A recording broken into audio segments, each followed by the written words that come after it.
Sinabi niya na ako at ang may isa, muling dumampot ng mga bato yung mga Hudyo.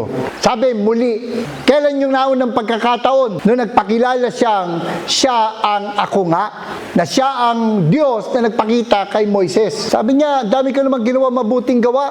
Bakit niyo ako babatuhin? Ang sabi nila sa Panginoon, hindi dahil sa mabuting gawa ka naming babatuhin, kundi dahil sa paglapastangan. So, nung sinabi niya, ako at ang may isa, para sa mga Hudyo, paglapastangan yun. Sa malalim na Tagalog, pamumusong. Sa English, blasphemy. Bakit nila inakusahan ng Panginoon ng paglapastangan? Sapagkat nung sinabi niyang ako at ang may isa, sabi nila kay Jesus, sapagkat ikaw na isang tao ay nag-aangkin na Diyos.